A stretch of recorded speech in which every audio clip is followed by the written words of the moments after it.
Imagine करें आप बीमार हो और आप डॉक्टर के पास जाते हो। डॉक्टर आपको कहता है कि आपको हल्का सा इन्फेक्शन हुआ है और आपको इंजेक्शन या टेबलेट्स देता है। आप उन टेबलेट्स का यूज करते हो जैसा कि डॉक्टर ने आपको कहा है और जल्द ही आपको बेटर फील होता है। आप डॉक्टर को थैंक्स करते हो कि उसने आपकी अच्छी तरह ट्रीटमेंट की। बट अगर मैं कहूँ कि वो इंजेक्शन या फिर वो टेबलेट्स उस पर्टिकुलर इन्फेक्शन के लिए थे ही नहीं, अगर वो टेबलेट्स सिर्फ शुगर की थी और उसमें कोई भी ऐसा एक्टिव इंग्रेडिएंट नहीं था उस इन्फेक्शन से फाइट करने के लिए, ये सब जानने के बाद क्या आप फिर भी उन पर्टिकुलर इंजेक्शन या टेबलेट्स का यूज करके बेटर फील करोगे? इस सवाल का जवाब रिसर्चर्स पिछले कई सालों से ढूंढ रहे हैं और इस फिनोमेना को उन्होंने प्लेसिबो इफेक्ट का नाम दिया है। प्लेसिबो इफेक्ट्स मीन कि किसी पर्सन की कंडीशन या सिम्टम्स में सुधार होता है इस वजह से कि वो बिलीव करता है कि वो एक इफेक्टिव ट्रीटमेंट ले रहा है, चाहे वो ट्रीटमेंट असल में इनइफेक्टिव या फेक ही क्यों ना हो। प्लेसिबो इफेक्ट अलग अलग डोमेन्स में हो सकता है, जैसे pain relief, anxiety, depression and physical performance. Placebo effect scientific experiments के आउटकम्स पर भी असर डाल सकता है, खासकर जब पार्टिसिपेंट्स या रिसर्चर्स रिजल्ट्स के बारे में एक्सपेक्टेशंस रखते हैं। एक एग्जांपल के प्लेसिबो इफेक्ट एक्सपेरिमेंट्स पर कैसे असर डालता है वो है साइकिक एबिलिटीज की study. Psychic abilities supernatural powers है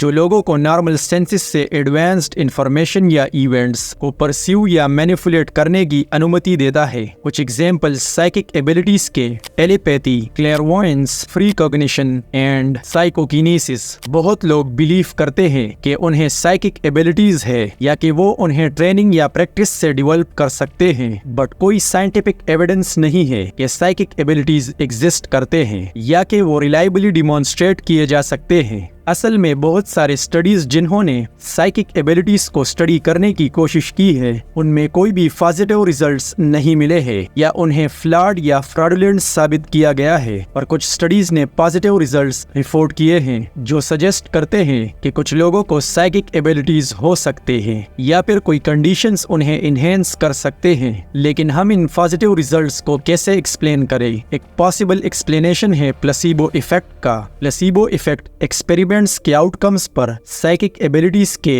दो तरीकों से असर डाल सकता है, डायरेक्टली या फिर इनडायरेक्टली। डायरेक्ट तरीका वो है जब पार्टिसिपेंट्स बिलीव करते हैं कि उन्हें साइकिक एबिलिटीज है या वो एक ट्रीटमेंट ले रहे हैं जो उन्हें इनहेंस कर सकता है। जैसे कुछ स्टडीज ने फीडबैक यूज किया है पार्टिसिपेंट्स को ये सोचने के लिए कि वो साइकिक टास्क पर अच्छा परफॉर्म कर रहे हैं, जैसे कार्ड गेस करना या डाइस इन्फ्लुएंस करना। ये फीडबैक पार्टिसिपेंट्स के कॉन्फिडेंस एंड मोटिवेशन को बढ़ा सकता है और उन्हें पॉजिटिव रिजल्ट्स रिपोर्ट करने के लिए मोर लाइकली बना सकता है, चाहे वो एक्चुअली या रैंडमली गेस कर रहे हो। दूसरा इनडायरेक्ट तरीका जिसमें रिसर्चर्स एक्सपेक्ट करते हैं कि पार्टिसिपेंट्स को साइकिक एबिलिटीज है या ट्रीटमेंट उन्हें इनहेंस कर सकता है। जैसे कुछ स्टडीज ने सटल इंडिकेशंस यूज किए हैं रिसर्चर्स के जजमेंट एंड बिहेवियर पर असर डालने के लिए, जैसे फेशियल एक्सप्रेशंस, बॉडी लैंग्वेज या टोन ऑफ वॉइस। ये इंडिकेशंस रिसर्चर्स को पार्टिसिपेंट्स के साथ इंटरैक्ट करने,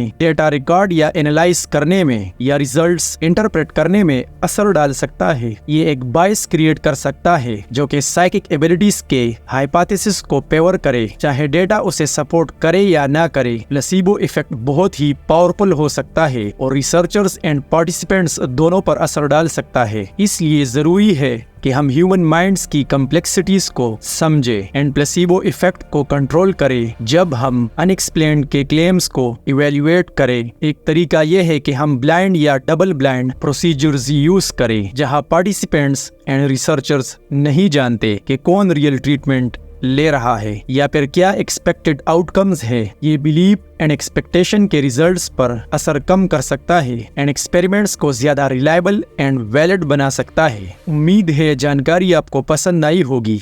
मिलते हैं।